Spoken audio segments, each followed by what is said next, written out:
All right, people. It's Friday again. I'm totally off the wagon, Jeff. Just ate some chips and queso and full bowl. Did you get your special drink there? How many? I got my. Did you get your Izzy? Yeah.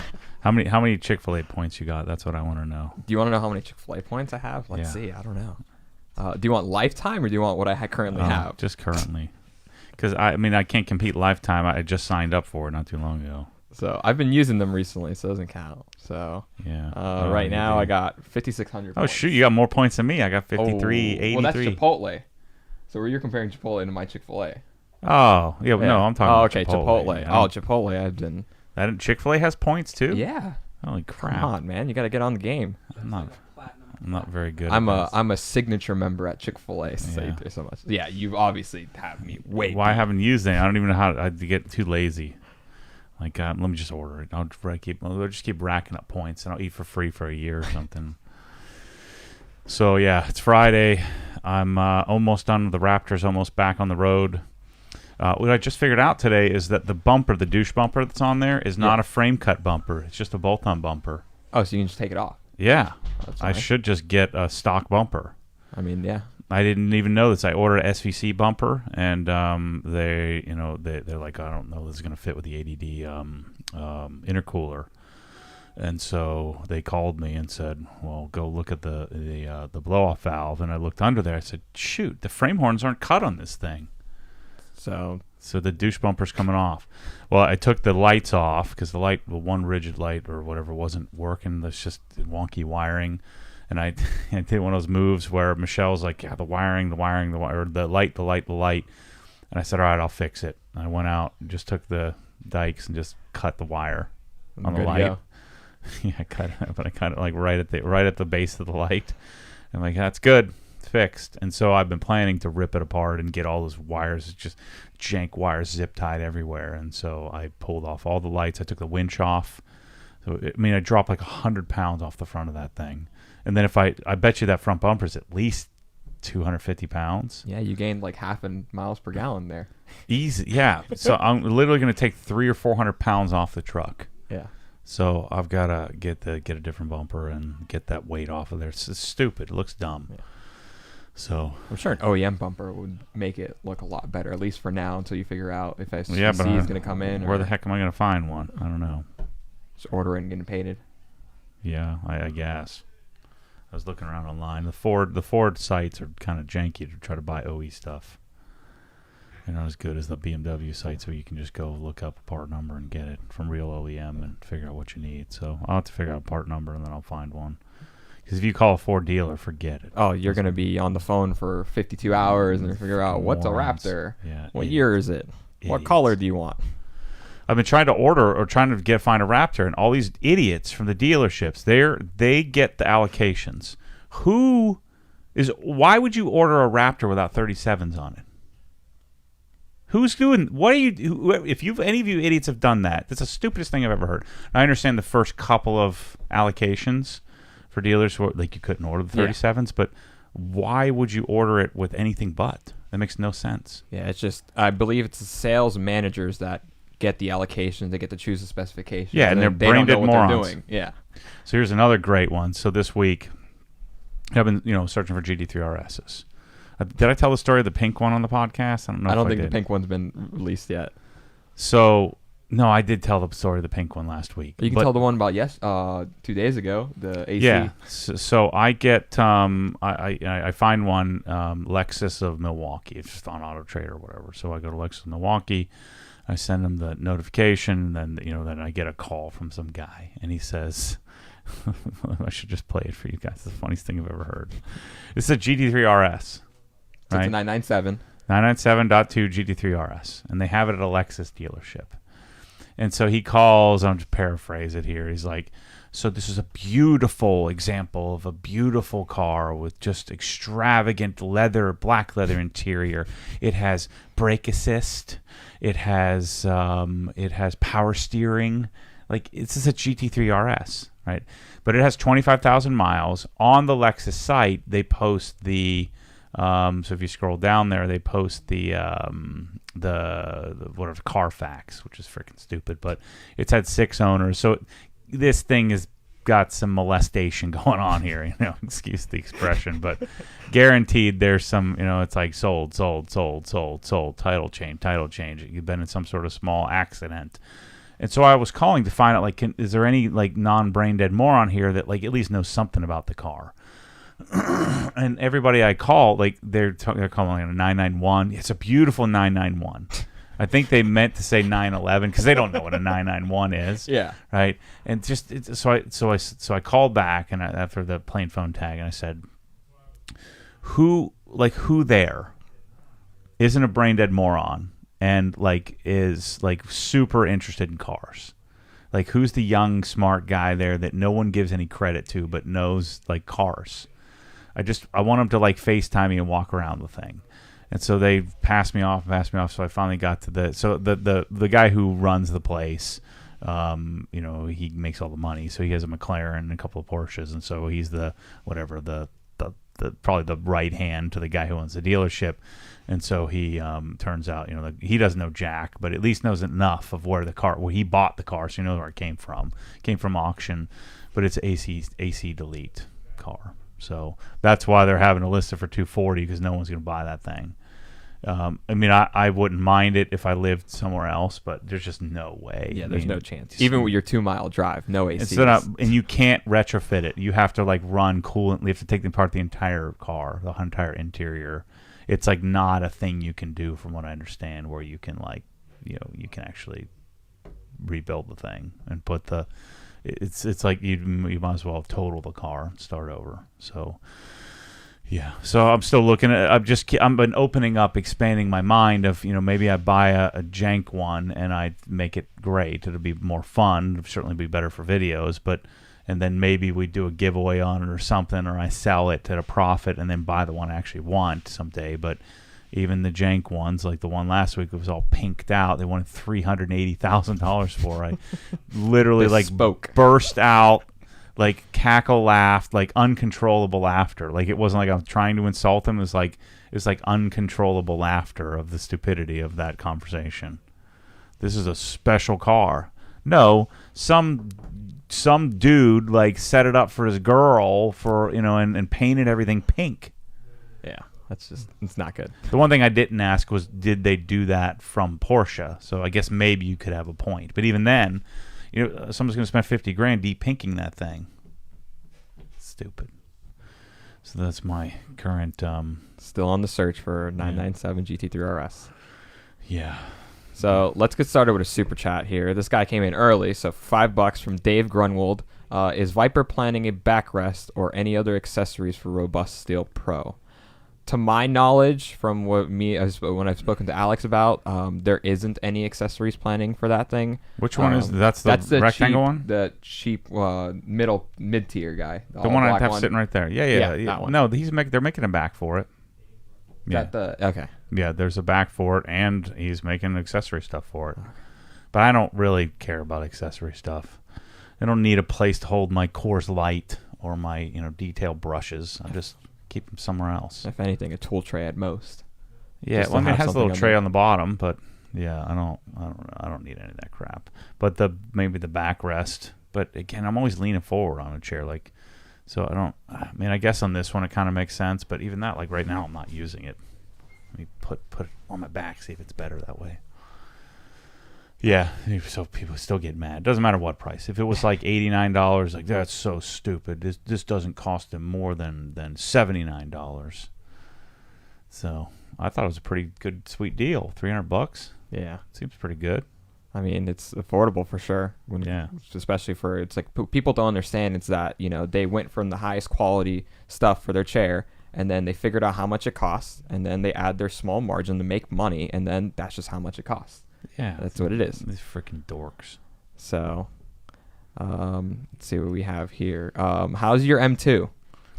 Let's talk about the M2. Yeah, it's great. I mean, I really enjoy. I mean, I'm getting it in every day. My GT4 sitting there just looking at me. Have you found the proper headphones to wear as you're driving it? Yeah, because you can't stand the exhaust noise. You need noise canceling. It's quiet enough that it really doesn't make any noise right now. it's the problem where, when you start modifying it, that it can get pretty gnarly. So I ordered a active equal length mid pipe, which helps, and then a Remus race. We'll see how that goes. Yeah, I'm a little concerned that I'm going to ruin the thing. It's pretty great. I mean, it has a clutch delay valve, a light clutch, which kind of sucks. Sounds kind of crappy, but steering's fantastic. Suspension's great. Mine doesn't even have Cup 2s on it. I just ordered Cup 2s this morning. Yeah, it had Pilot Super Sports, which is weird. It's an old version. Yeah, so it's really great. I mean, I really enjoy that car. I think it's.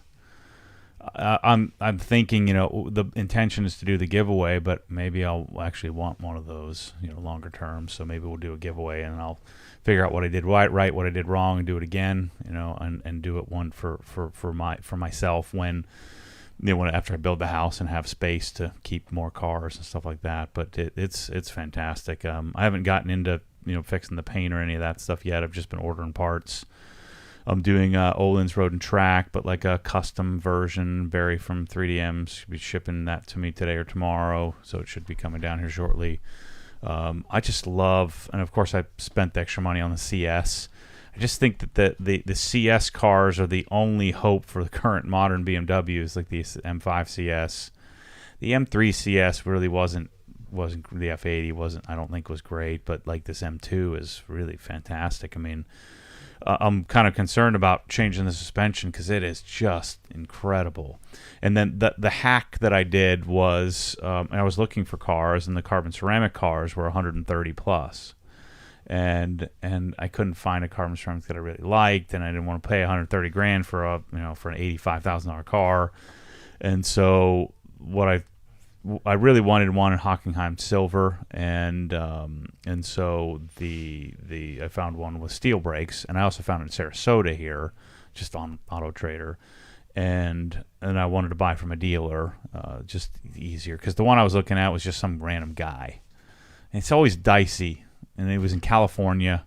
It's always dicey when you're doing a private transaction. I'm not going to wire 135 grand to some dude. Especially if they're across the country, you can't see it. Yeah, and you can do things like send somebody to go look at it, or he told me something about, it's called like Lemon something.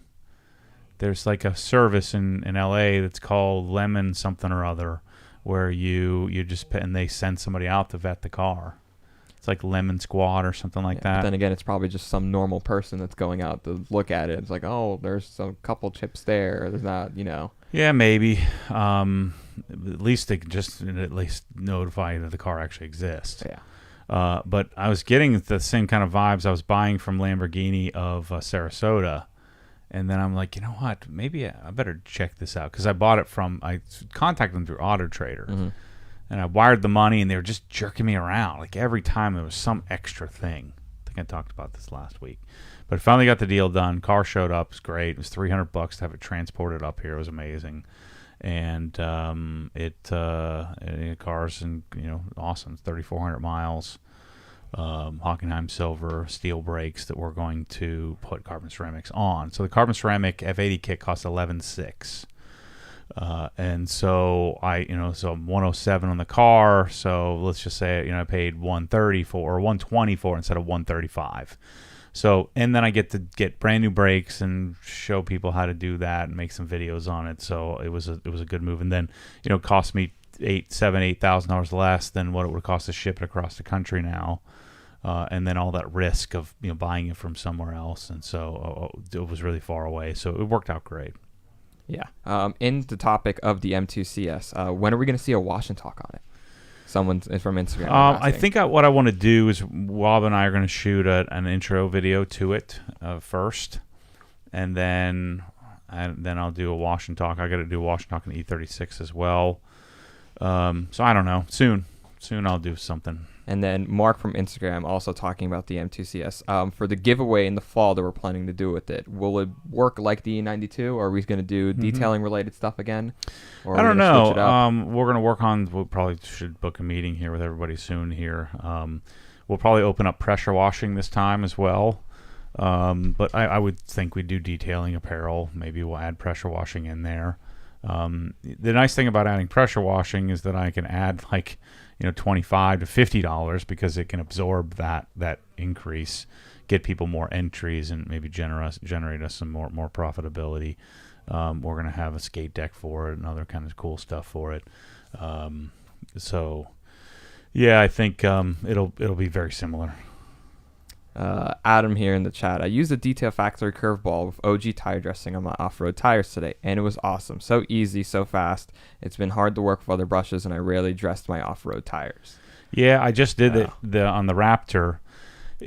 I feel like it still takes quite a while if you're doing like if there's, because I like Stoner's Terminator the tires, so strip them and so it took some time, but you don't get like the pooling that I get from using other brushes where it pulls up on the knobby areas. Yeah. So it just works smoother. Now you do have a little bit of an issue with it where you will get the face of the wheel a little more than you normally would have, but I found that it lays such a smooth layer it easily wipes off. So I think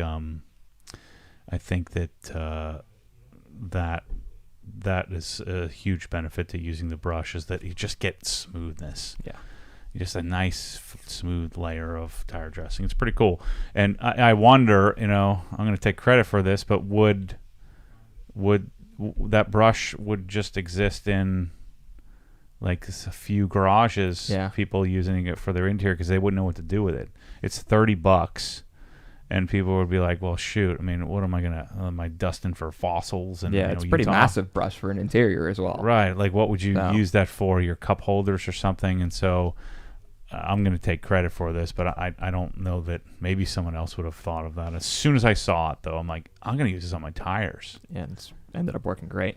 I'm like, let me ruin this thing, and we'll just throw it away. And, it's freaking awesome.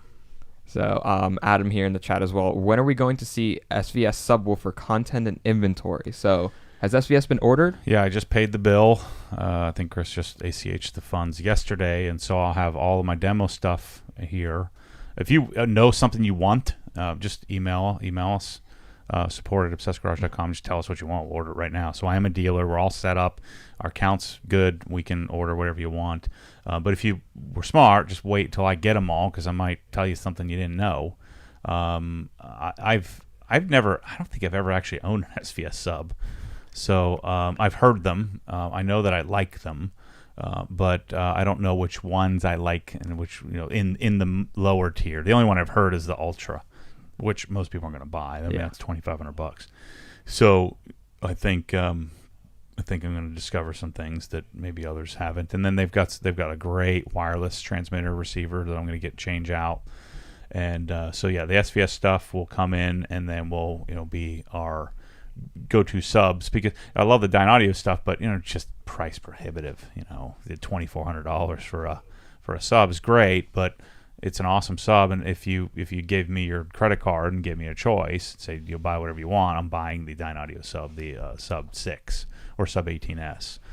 But if you don't have $2,500 to throw at a subwoofer and you only have $800, I mean, the SVS is going to be awesome for that.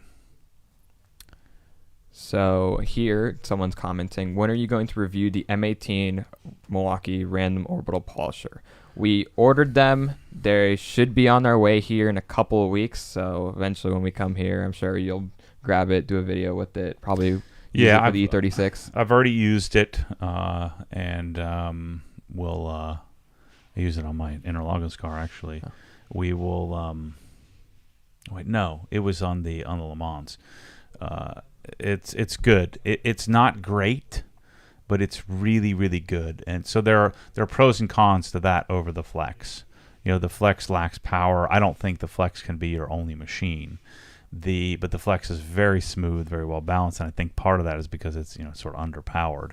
The Milwaukee has got massive power, like Rupes level power with a battery. It lasts forever on the battery, but it lacks balance. You can feel the counterweight in your hand, sort of smacking back and forth on the machine.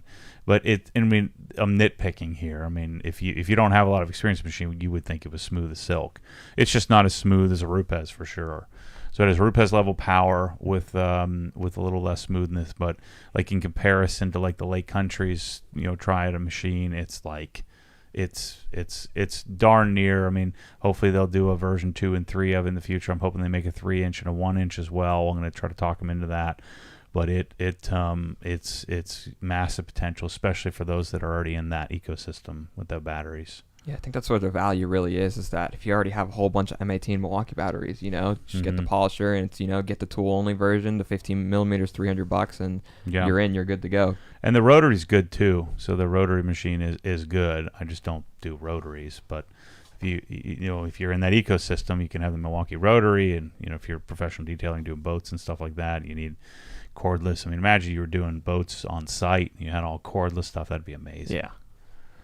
So Redmon05 here commenting, is OG's helping TJ Hunt design his upcoming garage? Are we still planning on doing that? I haven't talked to TJ in a while, but I think so.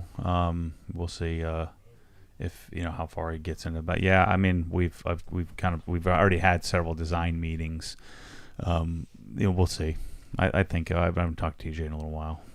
So improved garage here with $9.99 super chat. I guess it's for me. Jeff, if you could have one of Matt's cars, but you had to keep it and daily it, which would you pick and why? Can I consider all your previous cars or your current lineup?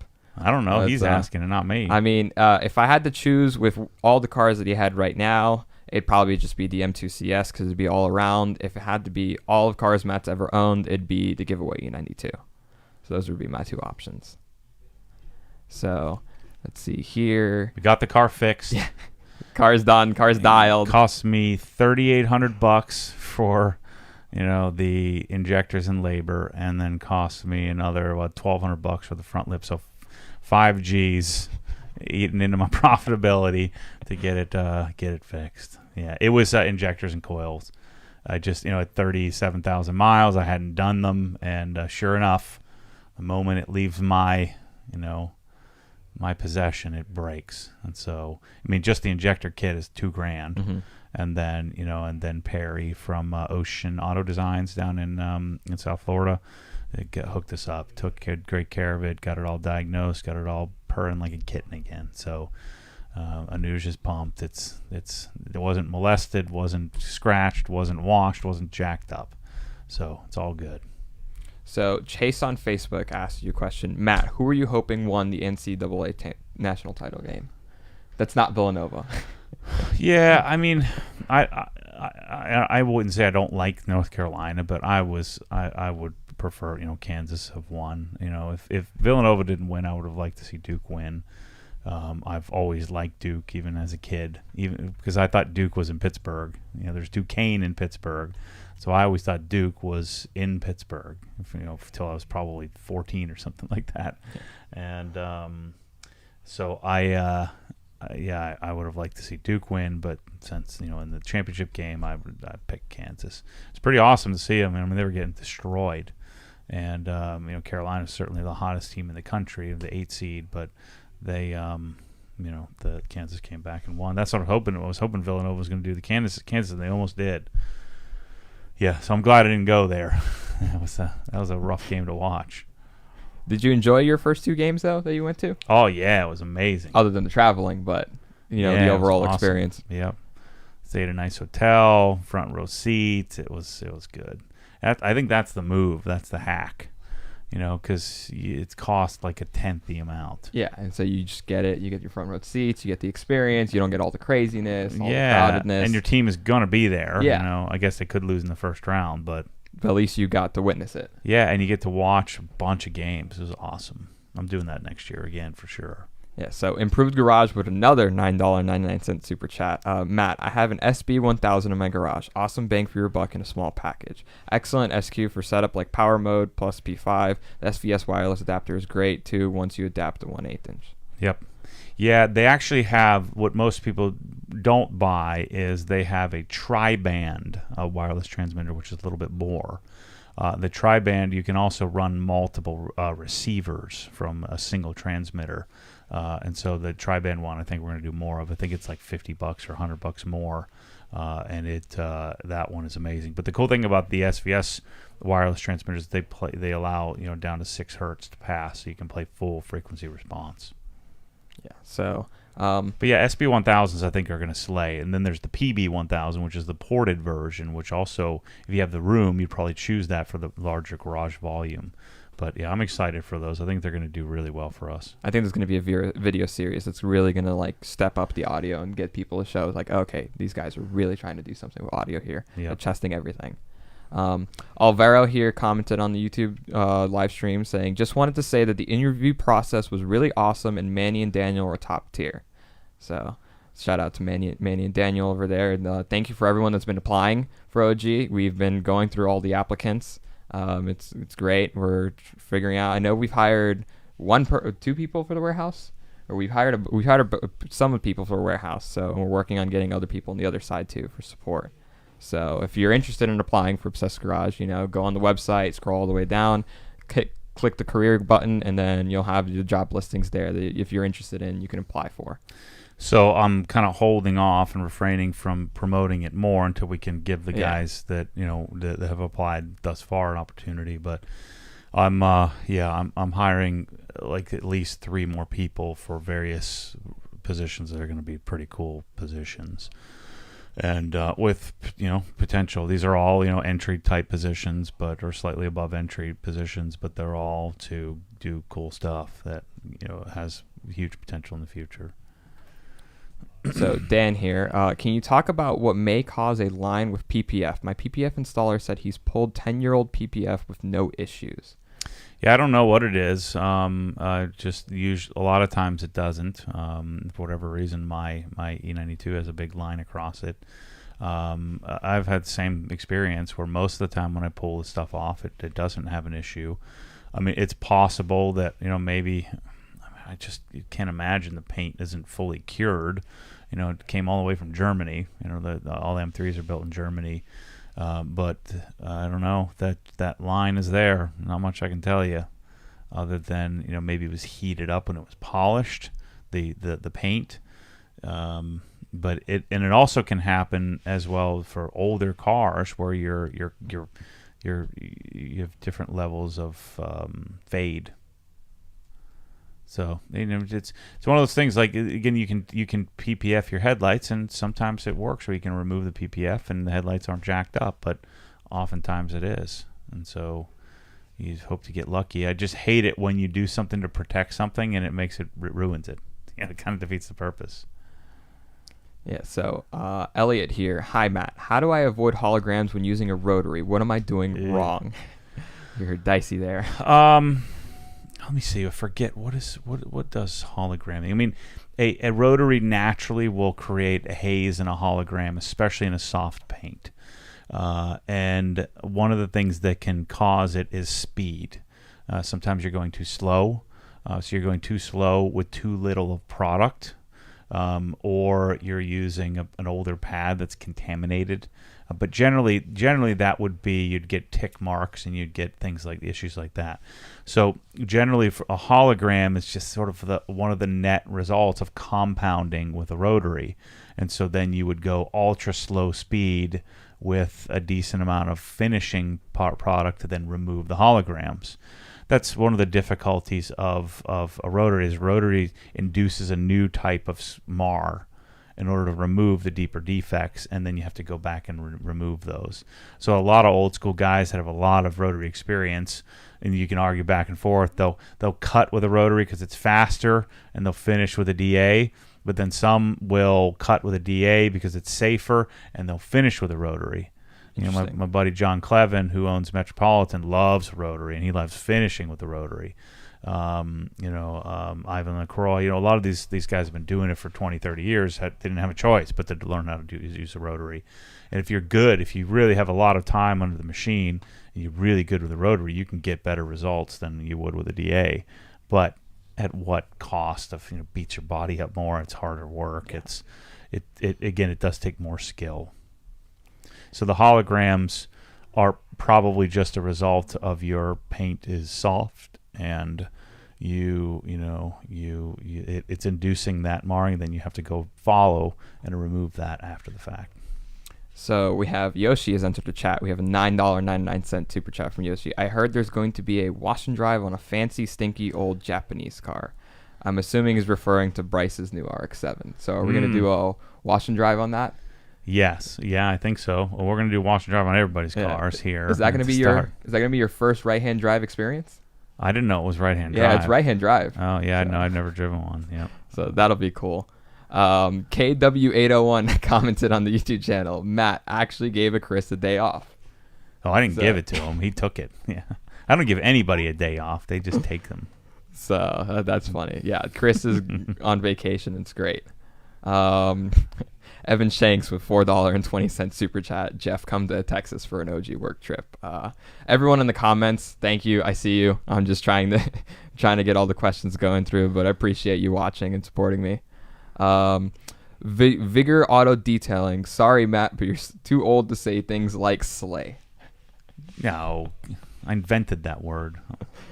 So, Northern Lights here. Will we see on the website these 3 positions Matt just mentioned he is hiring?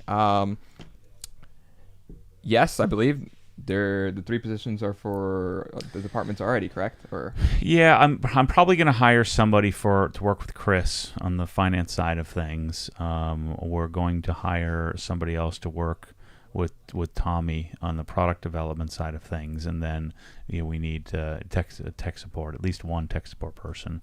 What I'm envisioning longer term here is that the tech support guys have hybrid roles where they tech support part of the time and they chase something else the other part of the time. And so, for instance, we'll have some hybrid warehouse people who are into inventory management and things like that, but also tech support. So, because one of the things that is glaringly clear is if you're sitting there answering questions all day long, it's just brutal, And so, what I'm hoping to move toward is giving the guys an opportunity. Let's say you're in tech support. That's where you're cutting your teeth. You're really becoming an expert in the product, but you want to be a designer. So maybe you spend half your time designing, half the time in tech support, and then if you decide you want to make that full transition to design, we bring somebody in and we train. You train that person. So one of the mistakes I've made in this growth trajectory is I'll just pull somebody out and not replace them, and then that department suffers, whether it's the warehouse or it's tech support or whatever it is. And then, or let's say that you're in tech support and you really enjoy the process of managing the inventory or purchasing or something. So maybe you spend half the day developing your skill set in purchasing, and then spend the other half day answering questions.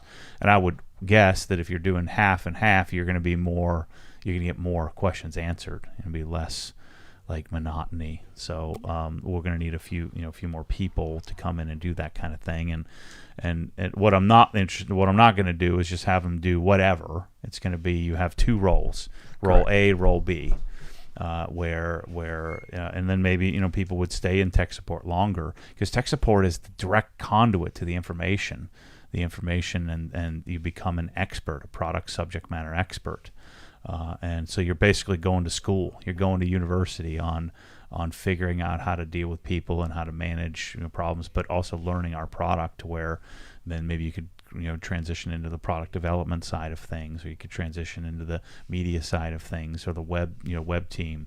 So we're gonna start to hybridize those roles and kind of figure out how we can make that work for us. So Dylan here. Hey, Matt, are you planning on being a guest on Adam's podcast? You were one of the first choices when he asked members who he'd like to hear. Yeah, Tuesday I'm doing it. Awesome. So let's go here to some of the comments on Instagram or Facebook. Raz. We didn't do an interior rant yet, but he was hoping for an interior rant. Talk about your experience in interior cleaning of the Raptor. So I'm 42 years old. I've detailed, I don't know how many hundreds of cars. I started learning about a clay bar in 2002. I spent a lot of time paint correcting. I think I don't know how long I would call myself a detailer, because I didn't really start polishing until probably like 2009 or something like that. Maybe 08, 09, something like that, when I first started digging into the Grio's garage. So even then, that's still over a decade, and I've never detailed an interior, not one time ever. I've cleaned interiors. Yeah, you vacuumed I've it, wiped it vacuumed, down. wiped. Right. I've kind of treated leather. Cleaned up the leather. Repaired Alcantara here and there by sanding it. But I've never detailed an interior. I still don't know that I can call it that I've detailed an interior because I had Tom here who was training. I was teaching him how to detail and how to paint correct and all that stuff so he could work for John up in Atlanta at the big garage that we built.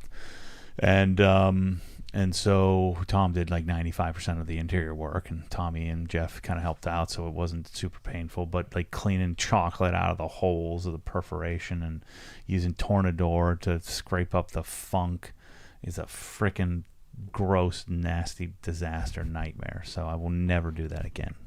That was the first and last time, and I didn't even do most of it. Never do interiors. It's so stupid. Stop freaking getting your crap all jacked up. Stop eating cheeseburgers on your cars. Yeah, I mean, we found Pop-Tarts, silly putty, pencils, eyeliners, balls of hair, just stuff stuck in every crevice. I'm having to use a pick to like poke into the perforation of the seats. It's just terrible. Terrible. So leading up to that, Raz asks, which interior is best? Like, what do you think is the best looking interior? I mean, I love Porsche interiors. Maybe because of the familiarity, but I think Porsche is way better than BMW. I think Mercedes are overdone. I don't love Ferrari interiors because I think it's just too much. McLaren's just, everything breaks in a McLaren. So I think Porsche, Audis have great interiors too. So, maybe like R8, the R8 interior might be my favorite, or, like an RS6 or RS7 interior. I am a sucker for that kind of, that honeycomb, the insert honeycomb in the center. design.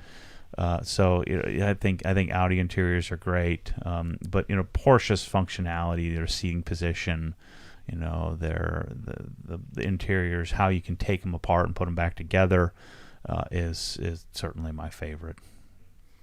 So Sonic SVT04 on Instagram commented, "What does Matt think of the OG staff's vehicles and modifications?" Yeah, I don't really think much about it. I think it's cool that we have all guys that most people are into it, and if they're not into it, they would be into it. They just haven't gotten there yet. I think it's cool to see everybody backed into the parking spaces, and most people's cars are clean and they're all into it. I mean, otherwise we're turtle wax. Pretty much. Everybody's driving, a Camry, and they're all, parked at dents and all kinds of bull crap. But yeah, I think it's cool. I mean, what my hope is that we're all rich as heck and everybody's driving 911s here. Or, I hope to see NSXs and a couple of Ferraris and Porsches and stuff like that. That would be freaking cool.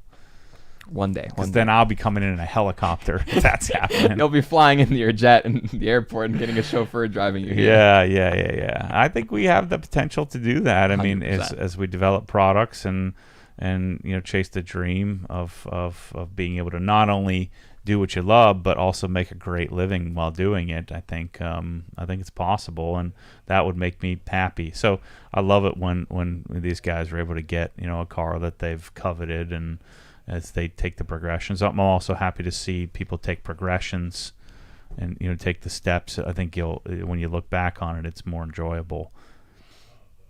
So Shoeterm, I think I said it right. SCHOETRM. Are the Metra HDMI cables in wall rated? Shoot, I think so. I think they are. I think the Velux stuff is. Certainly the Velux, the long ones, like when you go over a certain length, the fiber optic versions. But I'm pretty sure they are. I wouldn't worry about it. I mean, that whole in-wall rating it's a freaking wall. Mm-hmm. And usually it's an interior wall. So what the heck's going to happen? Yeah, what would you have to worry about with a cable? Well, code, so if you're running it through the wall and it's it's new construction, then you got to have in-wall ratings because you could get dinged for that, But if you're just doing it yourself, who freaking cares? I'll run power cords through the wall all the time. Well, what's going to happen? If the power cord was going to catch on fire in the wall or out of the wall, what's the difference? other than somebody made up some rule that we're stuck with. But yeah, I mean, I'm pretty sure they are, and we can look on the package. If you look at the photo of the package, I think it says CI rated or not. But I'm pretty sure all of them are. Yeah. So Aaron Log on Instagram asks, Matt, do you use ceramic coatings on your home windows or in your shower doors? Or? No, I probably should, and it's always been on my list, like to coat the stainless on the fridge. I just never done it. But I'm sure it can't hurt. Yeah. Spax_MC says, what in your opinion is the best interior protectant? Worried mostly about UV and cracking on an older stinky car. I just don't think you want to go there with that kind of stuff. I think the best protectant for the interior is window tint. Mm-hmm. Ceramic. Even if you don't want tint, just go with like a 90% is a heat rejecting window tint, because I just don't think any of that crap works. In fact, I think it may escalate the speed at which your interior cracks and has problems. You're trying to goop some stuff on there to protect it from UV. So I think I just like to clean it with leaving nothing behind and get your windows tinted to protect your interior. Then you can get rid of that goofy thing you put on the windshield. Yeah. One of those thingies, and you don't need that. I just don't like to put things that are permanent on the interior. And especially the coatings and things like that, because you put a coating on your paint, you can polish it off. You put coating on your fabric, you can't really. That's it. It's in. It's done. Maybe it wears away over time, but I just what happens if longer term that then attracts dirt or whatever? I just don't find that a smart move. NKD_KC what is the plan for custom garden hose lengths? Will they be the Blue Continental hoses? Will you cut and crimp in house? Yep. How is it going to go? Yeah. So first step is to have them, in the normal lengths, and then I forget what Brad said. What were we waiting on to turn it loose or something? Something we were waiting on to turn loose custom sizes. So we'll be turning loose the option to choose whatever custom length of any hose you want. So the first step will be we'll release them in the same sizes that we have now. I think we're waiting on the fittings. I think we got hose. We got air hose. Mm-hmm. We haven't gotten the water hose yet. But so the hose is coming, and then we'll get like standard sizing, and then after that we'll just drop down, buy whatever size you want. There'll be an upcharge for that, but I don't think it'll be all that much more. And are we still planning on doing that for air hose, pressure hoses, and garden hoses? Yep. So there's your answer. You'll be able to do custom lengths eventually soon for all of those three options. Mega Strump here comments, LOL, what is your beef with HOAs? I always hear an underlining disdain, but never heard it explained, or maybe I can't find the explanation. Well, think about just average people. Think about people that you walk around and you encounter in life. They're freaking idiots. Driving base cars. They're living a base life. They don't think logically. They generally have strong biases that are completely irrational and ridiculous, whether it's left or right, thought process. They're just, regular people are just annoying. And some regular people think they're really freaking smart. And you give them a little bit of power, and then they want to just mess things up. And so the HOA is the epitome of government and ridiculous regular dorks that just can't get out of their own way. They just can't use logic. But that's most people. And so your probability of, let's say that 80% of the population are who I just explained to you. Right, so 80% of the population are just dorks, and then 10% of the population are good, solid citizens that are have rational thought, and then there's another small percentage that own businesses and create jobs and do that kind of thing, and then there's some just brilliance, so there's a very, very small percentage of just brilliant people, and I'm not saying regular people are stupid, they're just dorks, Yeah. There's no other way to put it. And so if you have a community of 1,000 homes, 800 of those are going to be dorks. And so 80% of the people on the HOA board are going to be in charge of making rational, intelligent decisions, but they're dorks. and they don't know how to do that. And so they start to nitpick things like what's your hedge height, and this person is doing this or that, instead of like a logical, intelligent person can say, hey, we're not painting our houses pink here, or neon green. We're just not doing that. But if you wanted to add some rock to the fascia of your to improve your house, and you're going to spend a lot of money to do it, then sure, why not? We're not going to put a bunch of red tape on that. But dorks don't do that. Dorks make rules because they get some power. Because dorks never had any power in their lives. They don't have it. I mean, you see that as you look at like whether it's a right or left dork, they are losers. And when losers get a little bit of power, they've never had any, so they don't know what to do with that. And so they don't know how to make rational, intelligent decisions when they're given some authority. And so that's the general population. Now, 20% of the population is a lot of people. I'm not making up these numbers, but just driving down the road, 80% of the people are just average dorks, and they don't know what the heck's going on. They think they do, which makes it even worse. And so, to me, exceptional people can look at a case or an argument and make a rational, intelligent decision. So when you have 8 out of 10 votes on the HOA board from people who don't know anything about anything, they mess it up for everybody instead of just being smart. Like, for instance, my community that I have a lot in, I'm going to build. The big argument from the two of the dorks that were the loudest, obnoxious ones, were, we need to change the rules because the developers set up the rules for them. Well, the developers were Bob and Tammy. Bob and Tammy built the community for themselves. And so they made the rules darn near perfect because they weren't trying to make money off it. It was where their house was. I bought their house from them. Yeah. They turned the HOA over to the people, and now they're trying to mess it up. No, it was perfect. That's why we're all there. Leave it alone. Don't change anything. And yet these dorks are like, well, we need to do this or that, or this. The developer is the one who set these rules up, and but the developer happened to live here, and they knew how to do this. So it's kind of like people messing with the frickin' Constitution.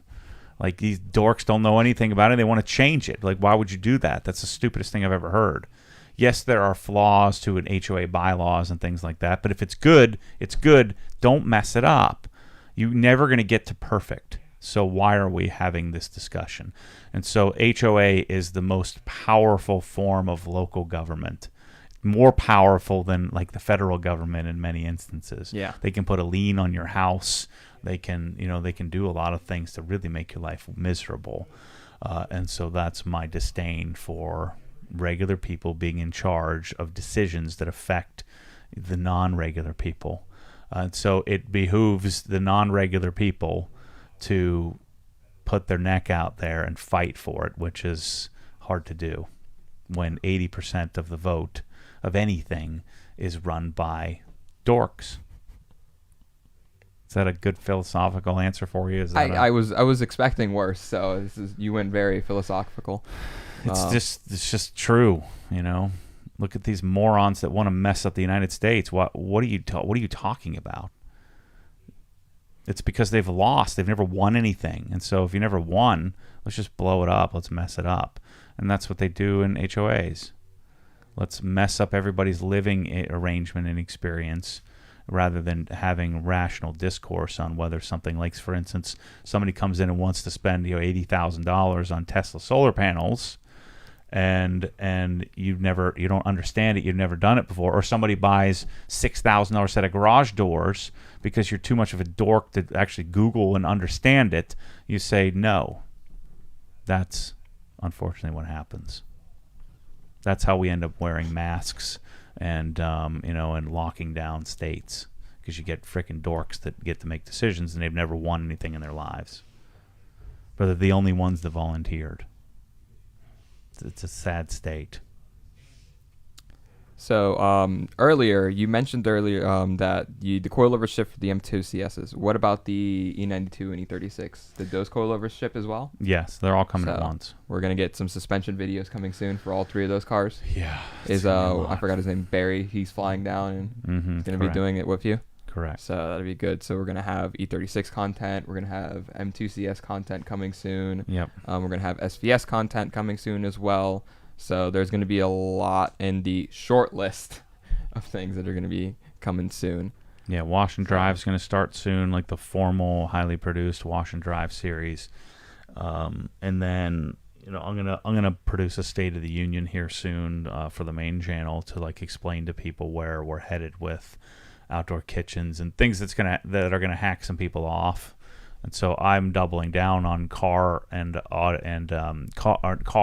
garage content to fit in the house stuff that doesn't turn everybody off. Because I know that people are going to want this. And maybe not if you're 23, maybe you're not going to want it now, but you're going to want it someday. And so, for example, NatureCast cabinets. These are for outdoors. They're a PVC cabinet. So I was doing some searching. We're going to release the first video when we do my house. And I don't get a lot of views. Yeah. Right? But in comparison to what a lot of views are. Our first video will get more views than any view of any content ever produced by anything to do with NatureCast in one video. It needs to exist. Yeah. And people, even if you're not into building an outdoor kitchen now because you're 23, I promise you when you're 45, you probably will. And so by then we'll have this thing so far developed, and we'll teach you how to buy it, and we're going to take these companies out of the Stone Ages and make it so you don't have to struggle the same way I struggle with trying to buy this stuff. It's annoying as crap. So on the topic of houses, how are you enjoying your new home, your new temporary home? I like it. Yeah, I mean we're going to get the yard put together. So that's happening in the next week or so. We're getting the patio. Well, Michelle will order all the furniture. I'll get the outdoor kitchen done. Mike and I are going to work on the home theater in the next few weeks. We'll finish that. The painters will be coming. So I would say in the next month and a half, we're going to have that house pretty well licked, so that way I can start focusing on the Mormon compound that we're going to build. And who knows, between now and then I might buy something in the mountains that we can then make our next project. From MF Andres 247, this question is for Matt and Jeff as well. What would be your favorite modification done to a car of yours and or your own, and why was that modification your favorite? American Racing headers on the E92 M3, largely because I'm always chasing the perfect exhaust, and that one literally is perfect. Yeah, for me it would be the ABWE exhaust on my car, because I just completely changed it into a animal. So it just I feel like an exhaust for a vehicle is going to be the drastic change that you could do for your car. Yeah, I think so. Your suspensions are cool, brakes are cool, wheels are cool, but I think exhausts are what makes it fun. So everyone in the comments here is loving your HOA philosophical story. Everyone says you just need to be president of an HOA. Yeah, I just tell everybody to get lost.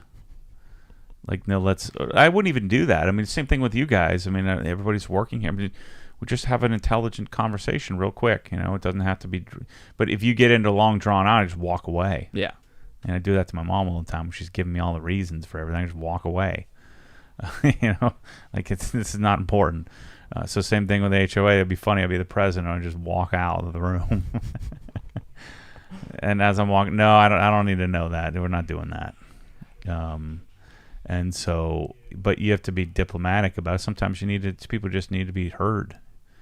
And even if it's irrational, but once you teach them how to engage with you, then you don't have to have a lot of those irrational discussions. Like, even look at the comments on YouTube. But it's taken me years, but in general, I've sort of taught people, how do we have an intelligent discourse? You talking about me being fat and bald is not appropriate. Yeah. You think I don't know that? So there's no reason to even go there. Like, let's have an intelligent discourse around, hey, Matt, I think you might want to consider this. And so we get very, very little of the nonsense that I used to get in the beginning, because people didn't know how to engage with me, which is to just let's have an intelligent conversation. Alan Soul said, when are we going to get an E36 update? There should be content for Inside the Hex today. Chris Toda just mentioned in the comments section, and then main channel stuff will be coming soon.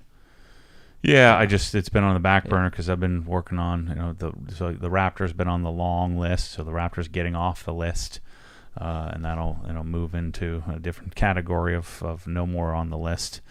The E92 is going to get on the street and put together, and so that's going down Monday to get the PPF finished up, so I can put the headers on and start driving that thing around. So that'll be some progress. Get out of here.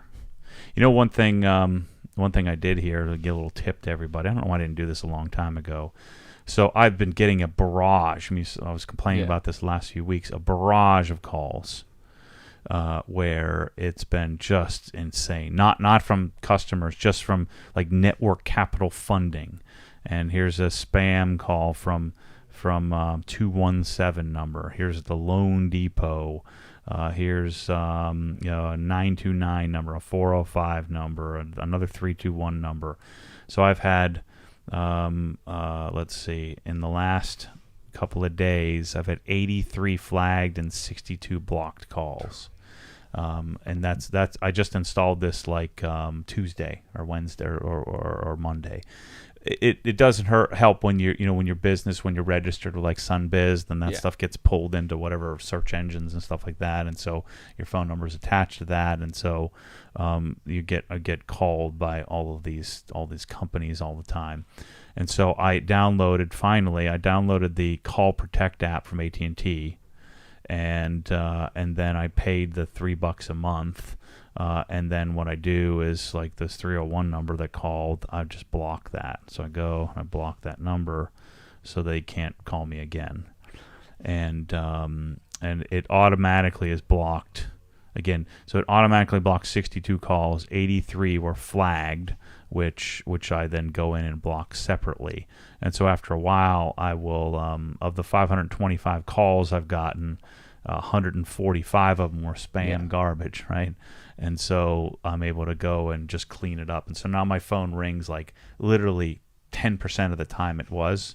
And then I can go and it's kind of like a radar detector. You get false alarms. You do auto, you do manual lockouts on everything. After a while, you just kind of learned. And so I don't know why I didn't do this a long time ago, but it's called ATT Call Protect. And then in order to screen and out more, I paid $4 a month for that app service. It's changed my whole phone. It's freaking awesome. I see a second page there on your phone. You're switching it up here. Yeah, no, I just haven't. This is what happens. So my second page is where new apps go until I figure out where to put them. Okay. I also got the meter, MEATER, which is it's called the meter block, where it's little digital thermometers. Because I don't have a Wolf oven anymore, so I don't have the probes. So I've overcooked a couple of steaks. And so now I'll be able to put probes into each piece of meat and get it. Although I've been off the frickin' wagon, I was just gonna ask, what's the update on your diet? It's not good. So the meter app is what's on there, and then somehow I guess I've downloaded mobile security or something like that from AT&T as well, which I don't think I need. But yeah, that's been a big help for me to clean out the calls that I'm getting and get them locked out. So I don't think I'll have to change my number. I think I can just block everything. Yeah. So Mark 08EX commented as well, with the RYS link shrinking, does this mean that supply chain shortages are improving? What have you noticed over the past? It's it ebbs and flows. It's intermittent. If I were gambling, if I were making a forecast, I would say it's going to get remarkably worse. I think that China is in full COVID-0 policy, and I think they've got something else going on. Mike wager, they got something else going on over there, which is weird. Like, you would think that China would just let everybody die if that was the case, Yeah. But yeah, that's a bad idea, or a bad potential problem, I should say. Derek Pham here commented, will OG colored Milwaukee cordless polishers be coming? That would be cool. Yeah. Just get the whole Milwaukee lineup in blue. Yeah. Maybe one day. That'd be super cool. Let's see here. Robert Blair said, meter is awesome. Just make sure you only do reverse sear as they can't do high temp. Yeah, that's what I figure. I do primarily reverse searing anyway. Or if I was going to sear ahead of time, I just wouldn't put the probe in until after I seared it. And TJB comments here, if Matt had an Android, he wouldn't have spam calls in the first place. No, that's nonsense. We know exactly where you stand with Android phones. So that wouldn't go anywhere. So Yeah, that has to do with your phone number. yeah. Oh, Pan's calling me. Pan's calling you. So Pan bought an audio system and he doesn't know how to hook it up. So he has to call the Oracle. So he's gotten, what did he get? He got LYD 8s? Yeah, LYD 8s and a sub 18S. 18S. Yeah. So I'm sure he'll be making a video of that soon. FaceTime audio. Is he too cheap to call me from a regular cell phone? Is that what he's doing? Pan, Pan, we're doing the podcast. We're doing the podcast here, Pan. You should know better. It's 3:00. We're doing the podcast on a Friday. So I'm kind of letting him stew. He says he's an audiophile. He ought to be able to figure it out, can't he? He should be able to figure it out. Should watch the videos on. Why does he have to call the Oracle? You only call the Oracle when it's a last resort. Yeah, So. I'll have to give him a hard time. J Rose commented here. What did you mean when you meant tick marks from using a rotary? Yeah, well, I meant that's wrong. A tick mark would come from from microfiber on a DA. So. Yeah, a tick mark is where you see like a little scratch. Almost looks like a little fingernail scratch, but in a circular pattern, and that you would get that from like DA digging into like a transition, like in a hood or something where there was a curve. So there's your question, J Rose. You should never use. You can't use microfiber on a rotary. That's a no. That's scary thought. Well, your fibers will dig in. Because you need those fibers to be switching direction. Mm-hmm. If it's going the same direction, you just basically cut holes in the paint. Jeremy Hudson commented, "Let's be honest, Matt loves the interior on the C8 Corvette. Your favorite car in the whole world." What a hunk of crap! I just can't believe. It's unbelievable. People love it. I just can't. You're speechless. Yeah. That's how much you love it. I believe in that as much as taxing and spending. Let's just tax people more. That'll work great. Yeah. It's like buying a Corvette. That just work out great for you. So Don B here says, "Hi Matt, thanks for your advice when I emailed you a few weeks ago. I had my 77-inch LG G1 installed today. Looking forward to watching it the weekend, and we'll have Jeff at AccuCal calibrate it." Ooh, yeah, that's good. So, I didn't know. I thought Jeff was retired. So, yeah, the G1 is really great. Awesome. Is that what you have in your living room now, or? No, I have the Sony and I don't like it at all. So, how is the fireplace? Have you gotten used to it? Well, we haven't finished it yet, but yeah, right now I have the mantle mount down, which is still too tall. But Mike and I, we're working on that. We got a lot of stuff next week, apparently. We'll get 1/80th of it done that I have planned. So, what's your update on Ferrari? Have you decided? I'm out. You're out? I'm no out. more? 100% out. Have you decided on another manufacturer, or are you just going to stick with your Porsches? Or? Yeah, I'm just going to stick with my current plan. So, if you had the opportunity for a GT4 RS, would that be consideration? Buy one right this second. So, I'd love see what happens. I'd love to have one of those. That'd be great. I'm pretty sure my GT4 is going to get sacrificed as soon as I get the Touring. Yeah, I think the GT4 will probably exit.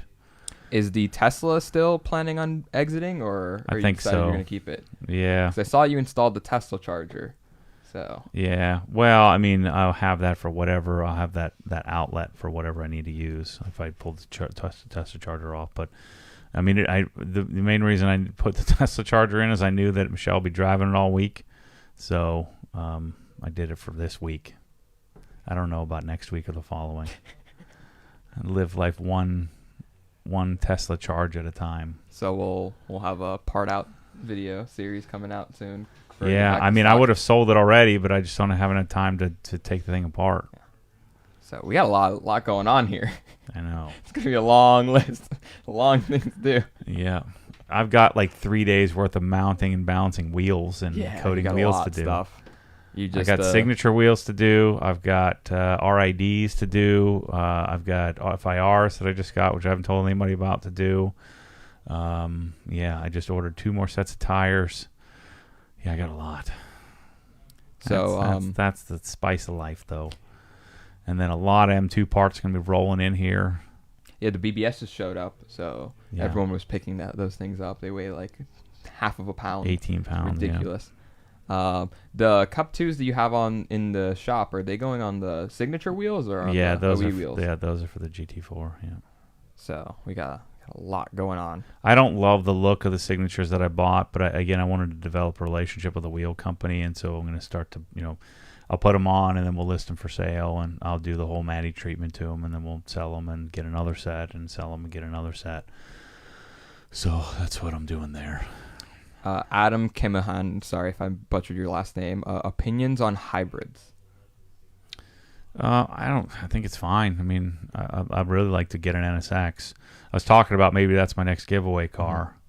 If we can pull off the M2, that's going to be a $175,000, $180,000 car when it's all when I'm done with it. Actually, I guess it won't be that much. Yeah. Yeah, I mean, I'm not going to spend more than $50 on that thing, so it'll be a $160,000 car, $150,000 car.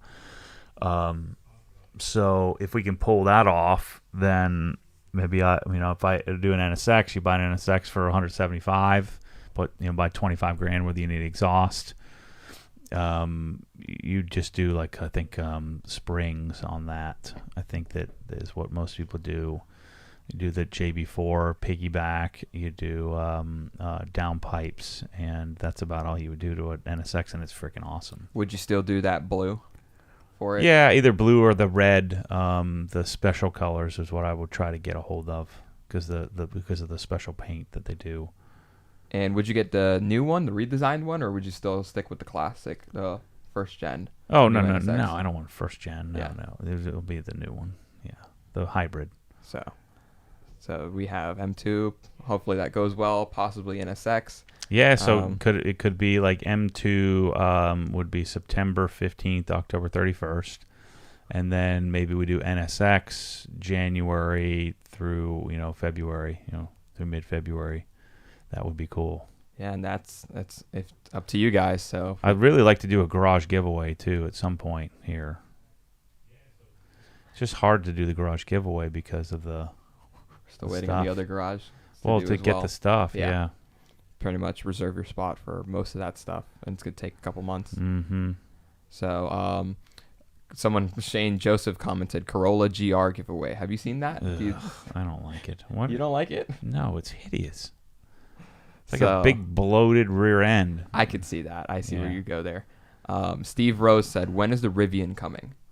Yeah, I mean, I think it's 2023 is what my current ETA is, like March of 2023 or something like that. Are you still planning on keeping it or keeping your reservation, getting it? I think so, yeah. I mean, I think that would be a great, it looks freaking awesome. It doesn't look awesome, but it looks performs awesome. Yeah. Would that replace the Raptor or for the family car? Probably, yeah. I'm just a little bit up in the air after the atrocities that I just saw in the interior of the Raptor. I don't know that a Rivian could hold up to that. Ford is, made for off-roading, and it's an F-150 base, so it's made for people working and stuff. And so the atrocities that went down in there, I don't know that a Rivian, a new, delicate Rivian could handle that kind of torture. Yeah, that'll be interesting with your kids. Yeah. So here is, hey Matt, any update on your closet organization? The wife and I are very interested as we need to do ours very soon. Literally tomorrow it arrives. Okay. So the guy's driving it straight from Miami. I've got an entire truckload. They didn't know what to do. They couldn't find anybody to deliver it. So they just rented a truck, and one of their warehouse workers is bringing it to me from Miami. So that's what's taken so long. It's as I said, well, is this the way it's going to be for customers? It's like, no. She's like, most people aren't buying 7 closets worth of stuff, and one of everything. So they said we wanted to get it to you without any damage because we know you're going to be videoing it. Yeah, that's good on them, though. And so they're coming Saturday morning. He's leaving 6 a.m. from Miami, and then you're dropping it off to me at around 10 or 11. And then Mike and I, what I'm thinking I'm going to do, we're going to shoot a video of Mike and I doing it, which is kind of figuring it out. Mm-hmm. And then we're going to shoot a video where Mike sits on a stool and I have to do it.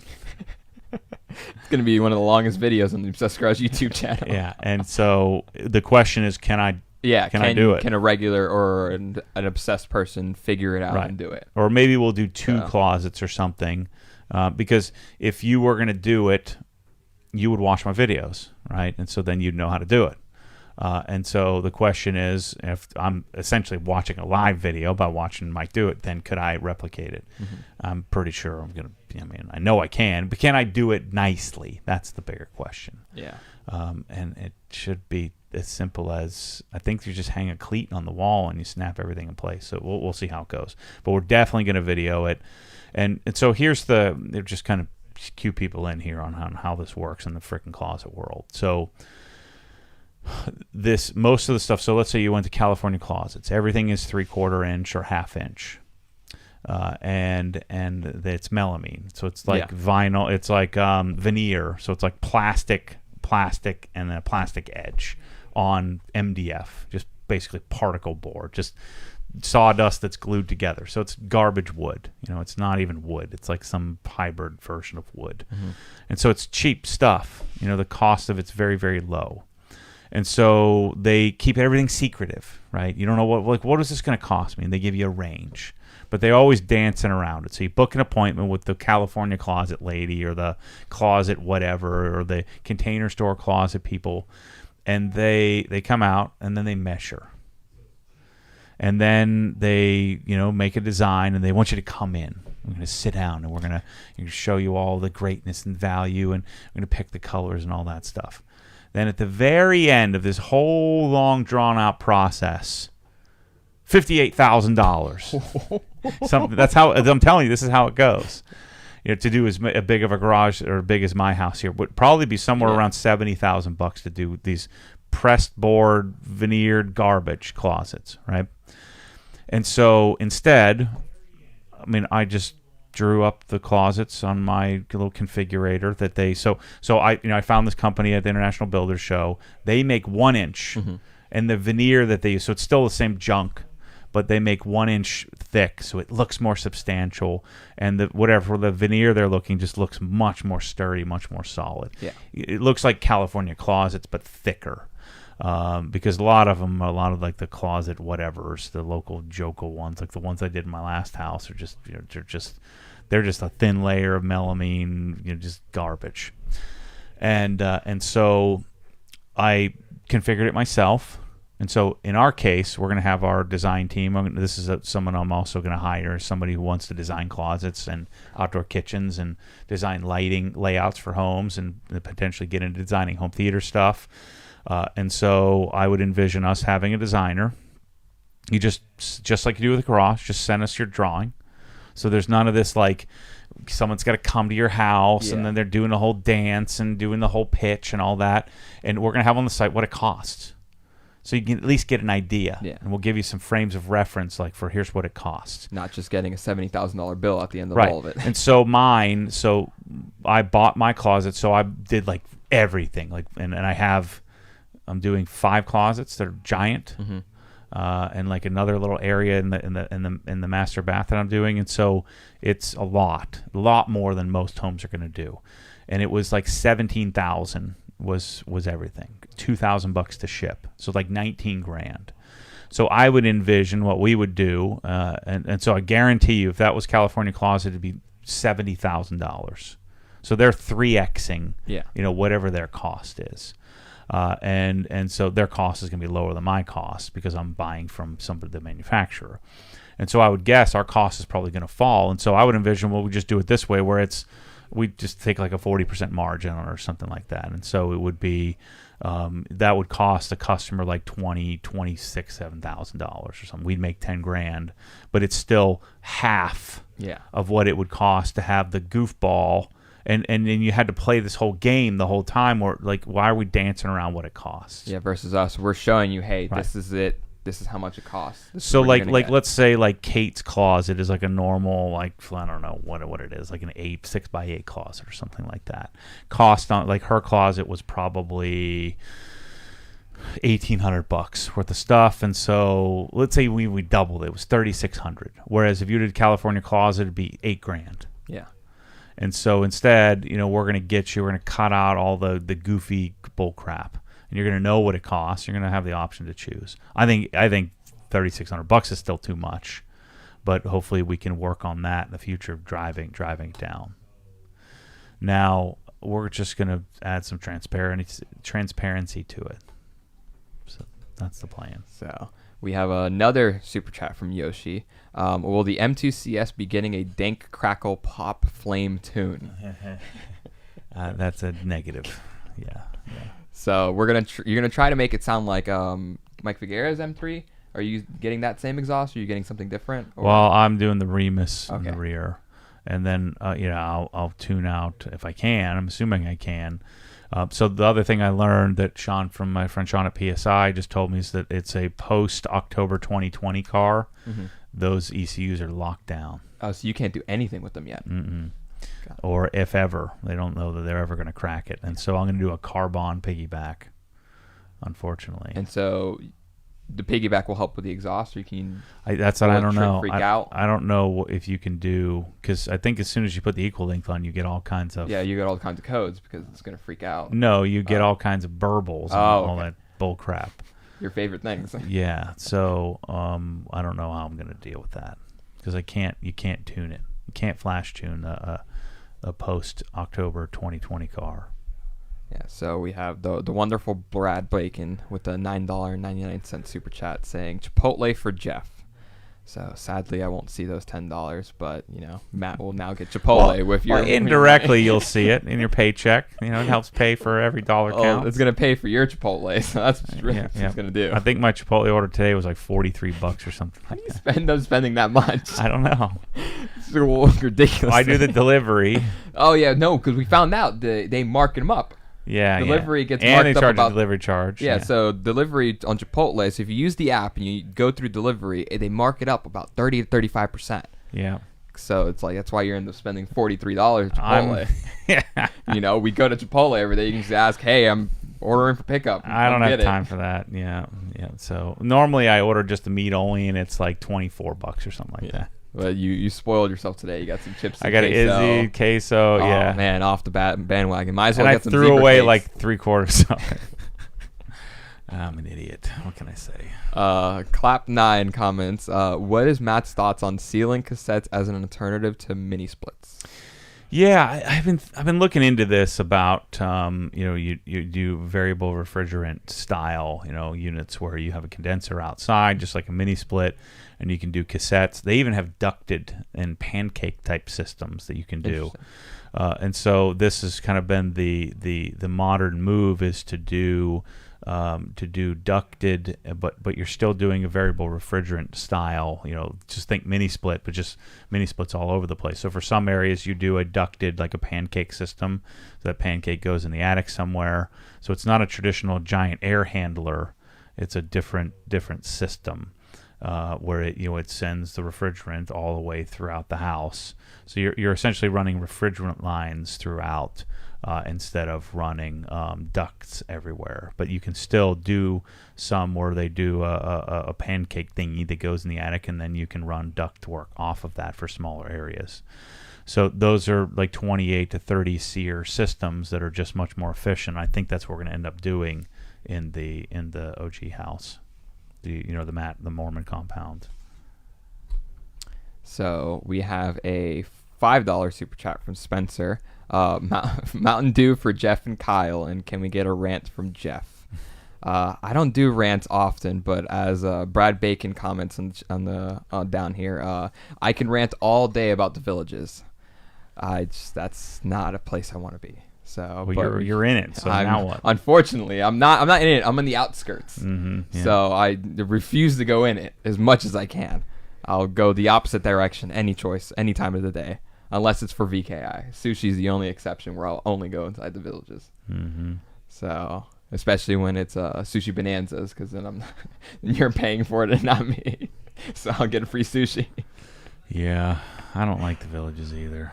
The benefit to it is it's super safe, you know. Yeah, it's nice. I don't like being surrounded by old people. I'm 23. You know, if I go the opposite way and I have Orlando, I'm going that way. Yeah. So, but it is a nice place. I will say that. Jeff or Kyle tried Hard Mountain Dew. I have. It's not good. Matt Duffy. I did not like it at all. I threw it all out after I had the first one. AT said Chipotle is disgusting. What is your thoughts on that opinion? Well, it was to me a couple of weeks ago when I overdid it. Well, you had it 3 times a day for 3 weeks straight, you're gonna get burnt out. No, I like it. Are you back on track with that? Are you good to eat Chipotle every day? Have you limited yourself now? Yeah, I've been like every other day. So there we go. Nick Bauer goes, Jeff, can you talk about how you got connected with LZ and started washing his cars? I got connected through Shulman and then through the open houses, because I went to the open houses. Believe it or not, I went to the open houses not for Adam LZ. I went to open house to see Matt from over here. So I saw it as a win-win. Got to help Shulman clean some cars 'cause through mutual friends. He got super busy. And then through LZ and being surrounded everyone, I started working here. And then LZ needed to get his cars washed. I just said, hey, let me do it. So now I get to take care of all his stinky old Japanese cars, which it's frustrating at times, but overall it's super fun. So there's a short story on that. AFH said, Jeff, did you watch the documentary on the villages? There's a documentary on the villages? Yeah, I don't know about that. I didn't know about that either. Apparently it's called Some Kind of Heaven. Huh. So, I guess I got to look that up. Yeah, I didn't know that. So, speaking of documentaries and Netflix and that, how's Heartland? It's good. I'm on season 5 again. I think my 8th go around, something like that. So, I've lost count. You're on your 7th rerun? I think this is the 8th. Oh man, I don't know. I quit around season 9 though. Like I don't. You don't watch it all the way through. You'll go to your favorite season or it's one you think it's boring. Well, I have watched it and I feel guilty sometimes. I don't know why I feel guilty about this, but I'll get to season 10 and then I just kind of lose. I just don't like the newer seasons aren't as good as the original seasons. So you just hit start from beginning and then start from season 1 again? I quit watching for a while, a few weeks or a few months, and then I started up again on season 1, and so I've been pretty... And then I can't help it. I'll watch 2 or 3 episodes every day. Just in the background when I'm shopping for, RIDs or FIRs or... or like I was editing the video today, editing the Aventuri polishing video, and I'm just watching, or I'm making some bagels when I should be eating a steak, and I'll have it on the TV above the fireplace, which I will admit is pretty nice when you're standing up, in the kitchen. You have the TV up on the ceiling. It's great. Well, because you're standing, not sitting down, about to take a nap on the couch like you usually do. Yeah. Or I'll take naps when I'm watching it. It's great. So, Ross Ford here. Is the Dynaudio Music One wireless speaker still the best? Do you know if there's a new version coming soon looking to improve my Bose? Yeah, we don't know yet. We're hoping they show up here. We have freaking 50 of them sold, and people have been waiting forever.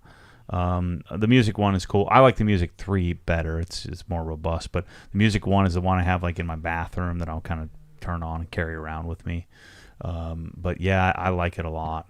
It's my favorite. I haven't spent a lot of time digging into the other one that's probably pretty good is Dali, D-A-L-I, which you'll have a hard time finding. But those I think are probably the 2 best speakers. B&W has one, but I didn't really like theirs very much.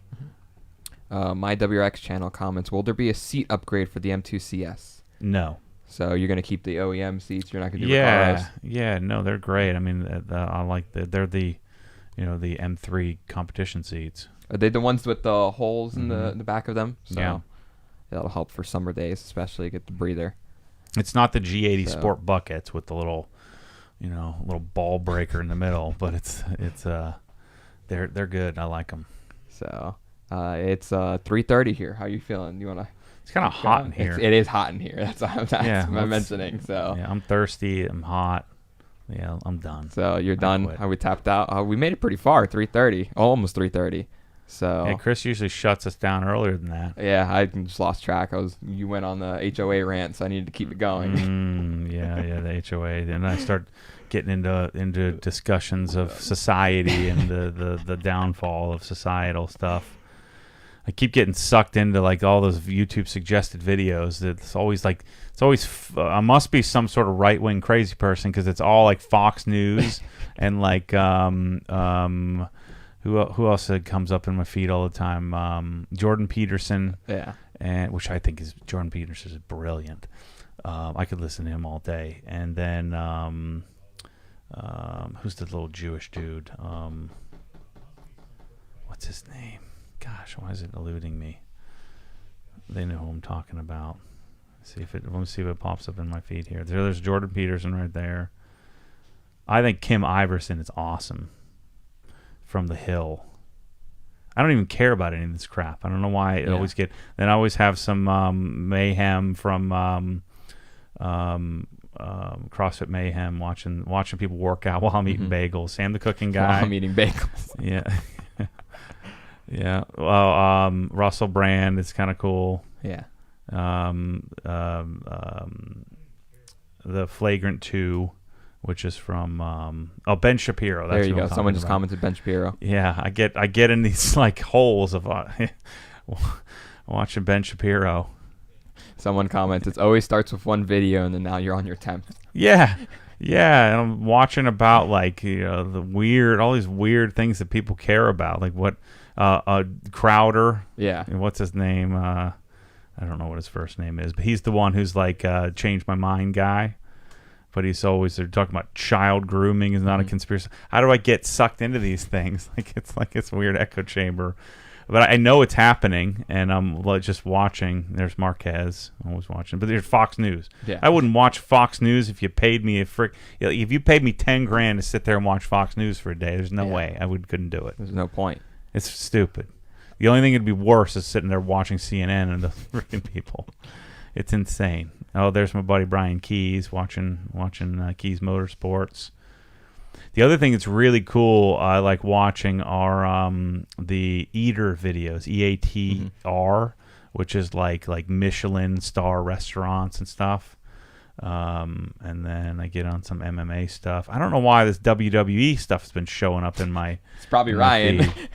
No, because he has his own login. Because he used to log in, but I don't want him messing up my suggestions. Yeah. You know what's great news though, Jeff, is that Elon Musk buying a large stake in Twitter. Yeah. That's a really positive thing for the world. To have him on the board and to see if maybe he can start to shift the conversation from these dorks. All the loser dorks are the ones that are kind of running the show because there's a lot more of them. And so we can only hope that there are people like him that comes in and fixes. Doesn't take this nonsense that people are coming up with, kind of like we do at Obsessed Garage. I'm not taking your nonsense. Yeah. So, if any detailing says, "What's Matt's Chipotle meat of choice?" Oh, right now it's the what's that new one? The new chicken, asado chicken, I think it's called. Yeah. That one's good, but normally it's chicken. I don't like their steak; it's too chewy. Yeah, what is it called? So what is the go-to meal for Chipotle? Is it just, right now because your diet is just straight meat? Yeah, well, so it would be, what's going on here? Menu. So burrito bowl. So it'd be a burrito bowl. Pollo asado. Okay. Or chicken, but double. Always double meat. Double meat. No rice. No beans. Guac. But just normal guac. Yeah. Nothing else. Double cheese. So extra cheese, and that's it. That's an interesting order, but you are on the diet, so that makes sense. Well, I'm not, but you're trying. You're trying to be. Yeah. So that cost me $43. Just make sure I don't order that. So that ends up being, because I do the delivery option. So that ended up being $16.45, and then you got $1 delivery fee. Then you got taxes, and then you got a tip. So it ends up being like $24 every time for a $8 meal. Yeah. So, but I don't have to go get it. Yeah, it just shows up, and then one of us has to run over to the garage. To get Yeah, the it's like Chipotle. delivered right to me. It's great. Sometimes they bring me a fork. Sometimes I just scoop it with my fingers. We'll end with this one. Jason McMaster said, "What color brown leather did you end up going with on the touring?" I did what were those, Cognac and Cohiba? I did Cohiba, which is the brown, not the lighter tan. Yeah. Have you mentioned I'm pretty sure since you got rid of the RS, you changed a few things on the touring. Yeah, I ordered the sport buckets and I did the black. ended up doing black exterior. So yeah, and I did see the black black brakes. My buddy brought his car by the other day. And he is not a touring, but a GT3, and he opted for the black steel brakes, which look great. So Chris chimes in. This is why Chipotle is $15.45 a share. It's because of you spending $45 a meal. Yeah, well, it's also helping a DoorDash, isn't it? So yeah, that too. So well, it's 3:30. Thank you everybody for watching. Matt's about tapped out, ready to go take a nap. Thirsty from breaking the rules and eating the darn chips. Oh, were they salty today? Yeah, I guess. I don't oof. even like the chips. Why was I eating them? So Now I need to take a nap. I need to get back on meat. Tomorrow. Start tomorrow, day one. Day one, and for who knows how long. We need to start placing bets on how long you can keep these things going on. Maybe then you'll actually Well, I had such good success for like 30 days, and then I've fallen apart. Yeah, then you went traveling, and then it went all over. all yeah. down south. Moving screwed All up. moving too. Yeah. So all right, people. We'll see you next week. Should be on normal schedule for quite a while. I don't think I have anything. I'm not going anywhere until we go to the mountains in the end of May.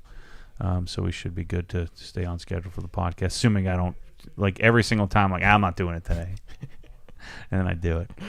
So, yeah, we'll see you guys next week. Make sure to check out the videos Inside the Hex. I just put a video up of me, updating you on the M2. So you get the first look at the M2, first look at the E36 audio system, at least where it's at right now. The audio system's not done.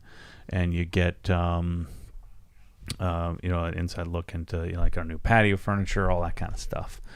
And then I'll probably have a moving vlog here in the next week or so. Mike and I will be working on some projects there.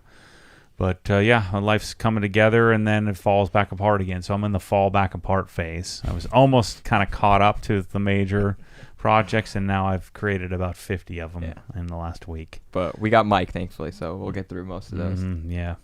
So see you guys soon. So take care.